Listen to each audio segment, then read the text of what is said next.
every day of my life I ball. Oh, just kicking it on the block. Some of my faves.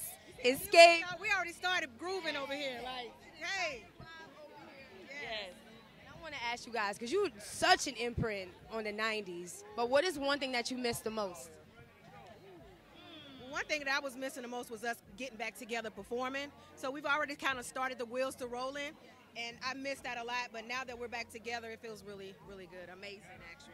What do you guys think is the difference with the artists now in this era versus back in the 90s? Well, I mean, we didn't really know much about auto-tune, you know what I'm saying? It was just singing. We just get in there and sing. Now, it's, you know, little things, enhance things. Ain't nothing wrong with it, but it's a little different, you know. Like, so. Even now, we have to do our own background vocals, and I don't think people understand how real music was back in the day, and we're continuing to carry that on now. Yeah. So what's one thing from the 90s that you miss the most, though? So many great things in the 90s. I miss the good collaborations where everybody was cool with everybody and everybody helped each other, you know, and you gave props to those who came before you.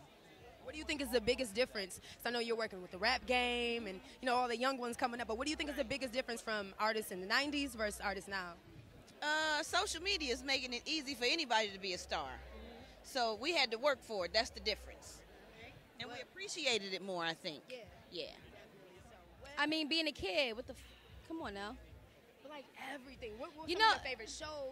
Rugrats. Come on now. I was a Rugrat, and if I would explain myself to like any one of those characters, I would definitely be motherfucking Angelica, for sure.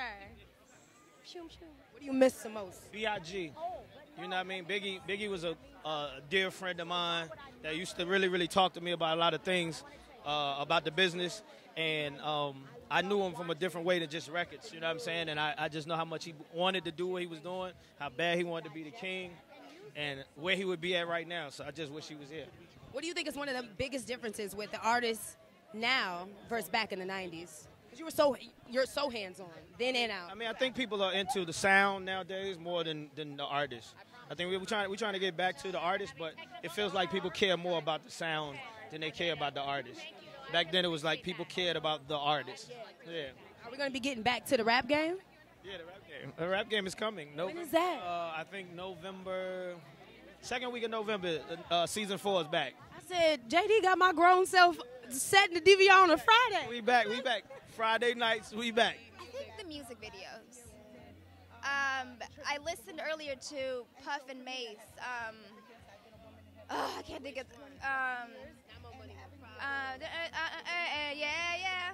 It's got the ladies. Yeah. Okay, so and it made me think of the music video, and I just miss how epic and how grand and great music videos used to be. Like, it was just a production, you know? And some music videos these days are kind of that angle, but I just miss what the 90s music videos and music had as well. Yeah. Well, what is something that you miss most about the 90s?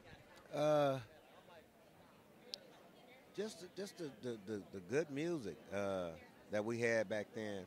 You know, it was real instrumental. You know, a lot of stuff today is good, but it's like major computerized. You know, so back then it was more of a soulful feeling, and you know, a lot of the battles and stuff like that, it wasn't getting as serious as it gets now. But it's all good. So what do you miss? Oh, well, actually, what do you think the biggest difference is with artists back in the 90s versus artists now? You really had to have, not saying that the artists today don't have talent, but you had to really have some serious talent to get signed to one of these labels, because they was not trying to hear it. You know, so just being able to be signed back then, how hard it was really hard. And today, it's easy. It's real easy, and anybody can do it. Just rap over a beat. You don't even have to know how to rap over something, and it catch on and it blow up. You know, so those are the two differences. It was really, you had to really be talented back then. If they wouldn't have let some of the stuff that's out right now come out. You know, and it's no disrespect, because it is a lot of great talent out, young great talent out, you know, that I love.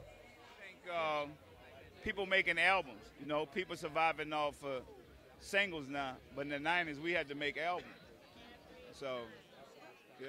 So I feel like you were serving all of this 90s right here. What is the thing that you miss the most? Oh, 90s music had that pocket. As a dancer, that that deep pocket like Lauryn Hill, that X Factor pocket that Lauryn Hill had. I miss that in the music. So right now we got that mumble thing going on. It's cool every now and then, but that pocket is the soul. It was the culture. That's what woke you up in the morning. It's what the soul of the block party was. It was the pocket of the music. That's what I really miss from the 90s. Something I could bring back to the 90s is, first of all, baby making music. Nobody do the baby making music no more. You don't even get the videos like that anymore. No, and we need another video jukebox. Now that you say that, we need another video jukebox. So I'm trying to work with VH1 to try to say, let's do a station where we can actually see more videos, because a lot of dudes is so we can sci-fi the bull, you know what I'm saying? And I want music that means something, because music is supposed to take you somewhere. It's supposed to deliver you or put you in a mindset of remembrance from back in the days, and I guess it just don't do it no more, you know what I'm saying? What do you think is the biggest difference from artists back in the 90s versus artists now? A lot of artists now want to be entertainers. We was inspired to be entertainers. Then all of them rich. They first album, they first singles, they got their Bugattis and the 50 chains and all this. I guess we were raised different, you know what I'm saying? This is the era now. We're dealing with the young kids.